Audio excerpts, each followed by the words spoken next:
Hi, anyone and everyone. This is Kim, the Humble Hermit from Come As You Are Oracle.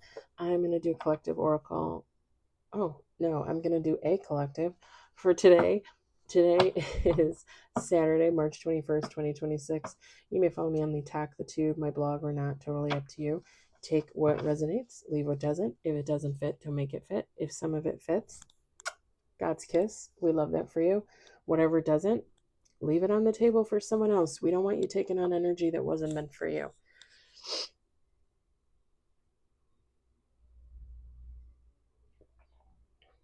Sorry, I just had like I was thinking about something and all of a sudden I was like, wait, what? Talking to myself. We're gonna use the Ancestral Magic deck. This is by Nancy Hendrickson, illustrated by Stacy Williams. I got this at lepenetaire.com. Sometimes it's ancestral readings and sometimes it's not. Sometimes it's other things. So, but I like these cards. And I swore I was going to use them more often this year, and I'm sticking to that swearing, that oath. Oh, we got a surprise card. We got 3 on the table.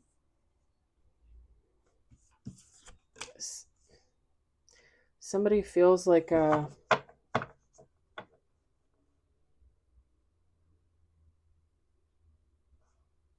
What is the word for that? Somebody feels like an outcast?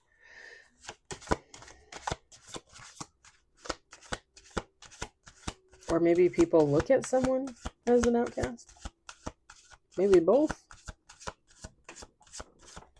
Let's do 2 more shuffles. Hi, baby. Harley, why are you looking at me like that? Some days I think she's possessed.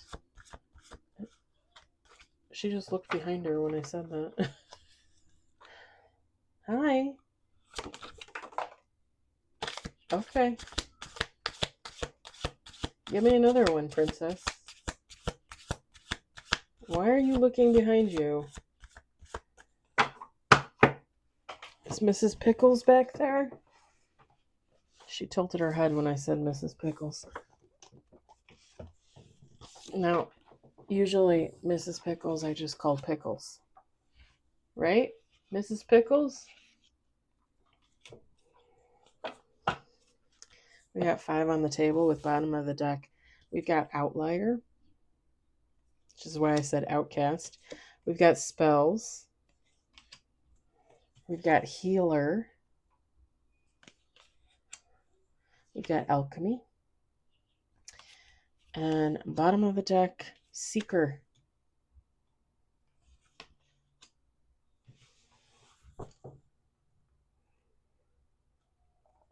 Either you feel like an outcast or somebody thinks of you as an outcast.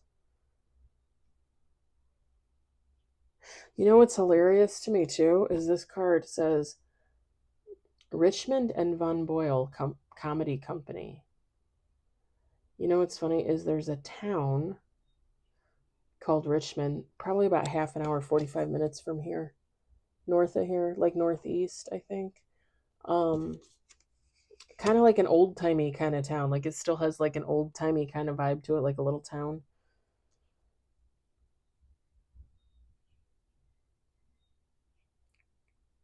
And it's funny because I feel like somebody, here's the thing. I feel like somebody feels like an outcast. I feel like someone feels like they come from a different era. Hence the ancestral. Maybe somebody feels like they are a reincarnate of their own ancestor, if that makes sense. Like they're their ancestor.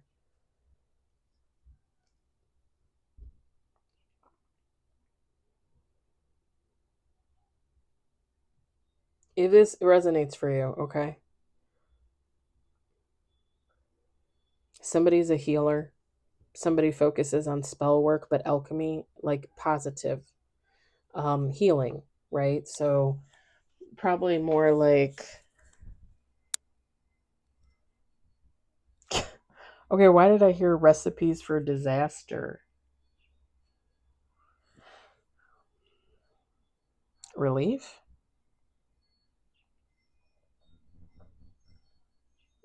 More like recipes to combat disaster.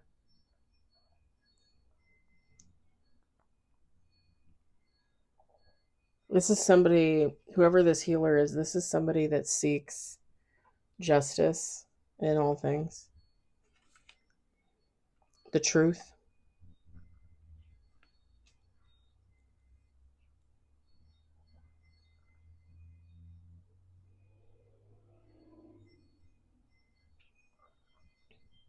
Whoever this person, I don't, I didn't really notice this last time. I mean, I guess I noticed it, but I didn't think about it. This little symbol here on this card, it says pain. It's probably some type of salve, right? Something like that. Salve. Do you say salve or salve? I always say salve, but it's salve, right? I don't know. Anyway, whoever this is, whoever this healer is, they might experience pain. Like they might have some like underlying health issues, like not necessarily impacting their day-to-day life like every day, if that makes like somebody having arthritis, right? Like when you first get arthritis, it's usually not that bad, it's easier to live with. It's as you get older and older and older, those things tend to progress, right? But it gives something like, like maybe somebody twisted their ankle when they were a teenager and then developed arthritis, and then as they get older, like they have pain in their ankle, right? Like something like that. Something about having to deal with pain. This person might do some candle magic. Okay.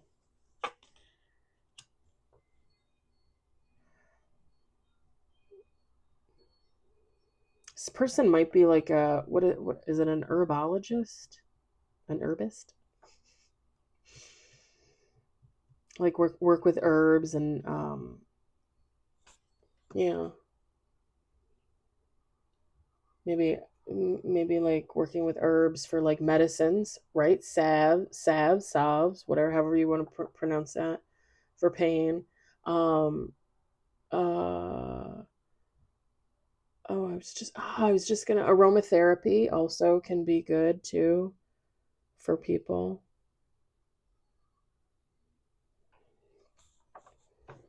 Like I said, they're an alchemist, but it's more like a positive form. It's not like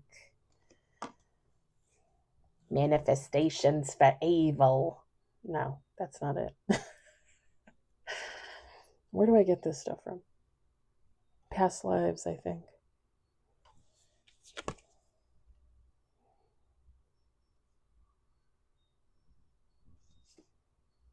This person they could possibly have some type of Asian background, or they just are somebody that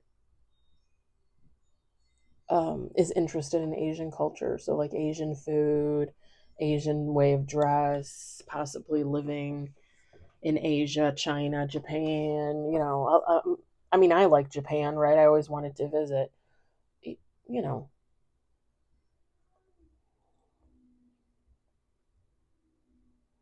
okay, and this is, what is that? A piece of jade, right? Up in the top corner, it looks like a hunk of jade, I think. But when I was looking at it while it was sitting on the table, it reminded me of a scrunchie. Like kind of not focusing on it, but looking at it, it reminds me of scrunchie. Somebody might like to wear scrunchies in their hair. Or even if they don't wear actual scrunchies, like maybe they tie back their hair a lot, or they wear bands in their hair, or even like braid their hair.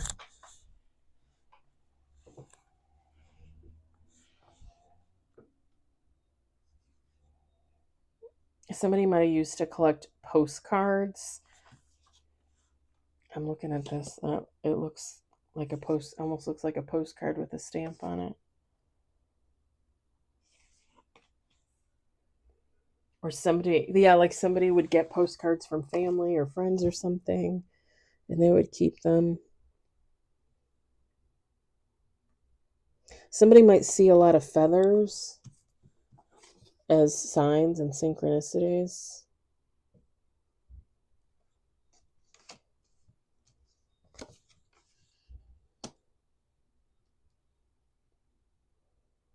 And I'm hearing clay. Like somebody might, as an outlet, like an artistic outlet, somebody might work with clay. They might have like a pottery wheel.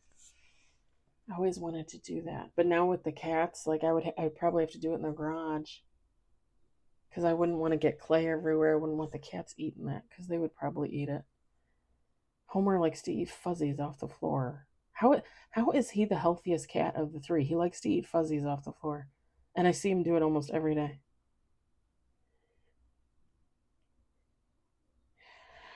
I used to think he was the smartest too. I'm slowly but surely reevaluating that opinion.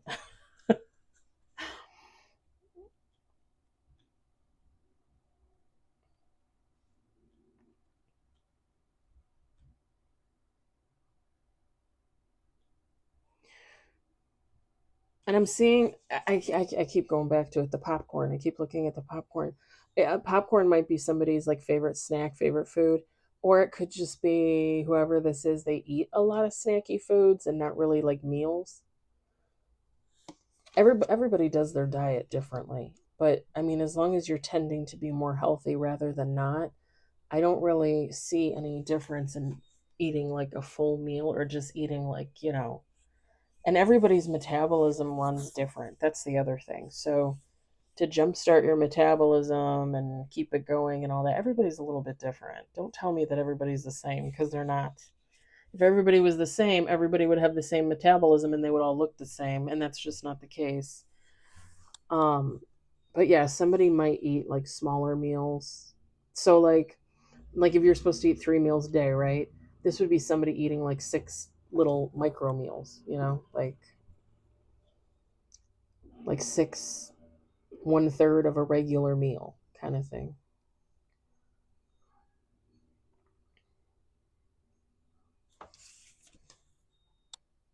I don't know what that is. There's a poster back here. It looks like a poster. It almost looks like a feminine like face with hair, but they cut it off, right? And I don't know why, but I was picturing, I don't know if it's the album cover, the poster for I think it was, well, was it the Rumors album? Was it Stevie Nicks that did the Rumors album, or was it technically Fleetwood Mac? Because they're not I mean, they go together, they go hand in hand, but she had her own stuff from Fleetwood Mac. The Rumors album? I don't know why I was picturing the cover, I think. I wonder if I can pull it up. Are they going to cite me for showing it to you? Let's see.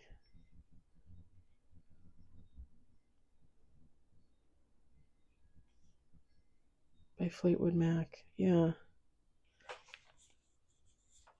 For God's sakes. I always accidentally hit the button on the side of the phone and turn off the phone. That's what I was seeing in my head.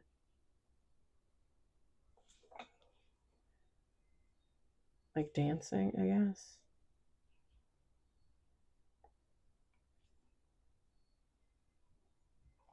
Mm.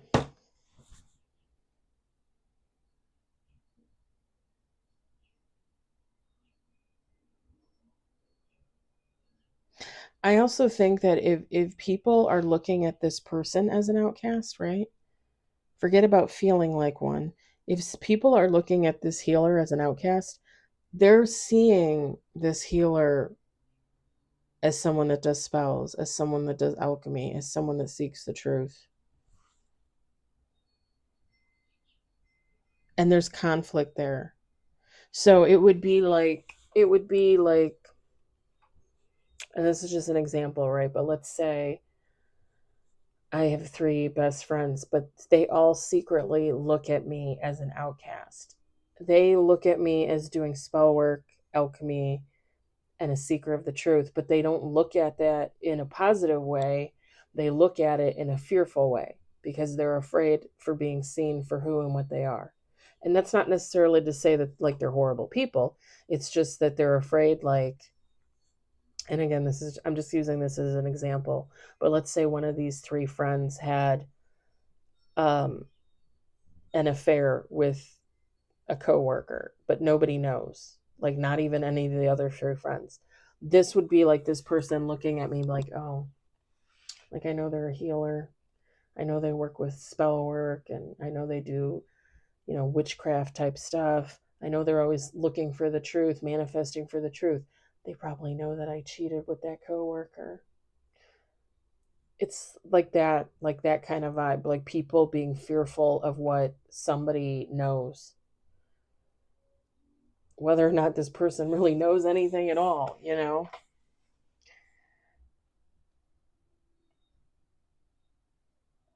And I always, it's funny because we hear that from readers all the time. Like they'll say that all the time. Like people are fearful of what you know. Too bad. Too bad. You don't want psychics and healers and manifestors and spiritual beings to know who and what you are, then don't do bad things. Right? If you're so afraid of judgment, if you're so afraid of ridicule, then don't do bad things. Be a good person. And the funny thing is as someone that thinks of themselves as a healer, a psychic, a visionary, a spiritualist, an alchemist, I don't care. Even if, when I have these situations that I'm in and I see people for who they are, that's not for me. That's not really for me to judge. I mean, I'm going to have feelings about it that I have to work through, right? Depending on what the situation is, depending on what the person is, who the person is. Um, I will have something to work through in regards to that. But it's none of my business. It's not for me to judge, nor would I. At the end of the day, I'm going to manifest to be released, let go from a person or a situation if I no longer feel comfortable there because of who and what they are. That's it. I don't care, you know. If my friend Betty is having an affair with a coworker and cheating on her husband and they're cheating on their wife or whatever the case, and I know this to be true because I felt it in the air, it's none of my business. I mean, the only thing is I may want to say, "Hey Betty, be safe, protect yourself," right? But at the end of the day, I don't care. It's none of my business. You have to live your life, and it's up to you to answer for all your actions. It's up to you to take accountability for that, not me. So what do I care? I don't care. It's not, you know what I mean? And I think people are always under the misguided notion that, because someone's a healer, someone's a psychic, like they're out there wishing evil on people because they're seeing, the things that they do that they shouldn't be. It's not for me to judge. I do my own things that are wrong, right? I have my own life to take accountability for. I don't need to be worried about somebody else's.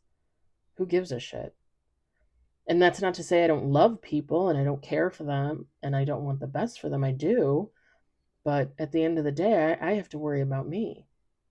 You know, I always think it's funny when people are all like, "You're psychic. What do you know about me?" Enough so that I don't have anything to do with you. Really, that's like worst case scenario. Like, oh, yeah, I know you're a cheater and a liar. That's why I don't hang out with you. That's why I don't talk to you. That's what I know. At this point, does it matter, right? I mean, do you care? Does it, I don't know. Sometimes I think people don't really think through some of these things because, just because people are psychic, just because people have abilities, it doesn't mean that they're looking into your life every single day and wondering what you're doing. Nobody cares. Nobody cares. And even if somebody were out there trying to do that, learn to protect yourself. Then you won't have to worry about it, right? I'm just saying. You guys know, if you follow, if you subscribe, I I cut the cord every single day. Now, I've told you guys before, my list used to be pretty long, like 16, 20 names on there. Now there's like 5, 6, like, and that's it. That's it. But every day I cut the cord from those energies. I don't want to be in their energy and I don't want them in mine. And that's it. That's it. And when I first came back to spirituality, I used to think that it was, I wouldn't say harmful to do it, but I was apprehensive about cutting the cord. And then I just realized how better off I was when I did it on a daily basis from specific energies that I just don't want to have anything to do with. And it's not that I hate them, it's not that I want anything bad to happen to them. I just don't want them in my energy and I don't want to be in theirs. It's as simple as that. And I think people are under this misguided notion that psychics, are like, I don't know, like vengeful or something. It's like we don't care, or I'm assuming most of us don't care. I don't care. But yeah, somebody or some people might be looking. Sorry, a little something in my eye. Might be looking at this healer as like doing things that they shouldn't be doing, but because they're doing things, it's projection. It's projection. When you're guilty, you often think others are guilty you know all right, I'm gonna leave it there. I hope it resonates for somebody. I hope you enjoyed it. I hope, if anything, you were entertained. I hope you all have a fabulous Saturday evening, a fabulous weekend, and I'll talk to you later.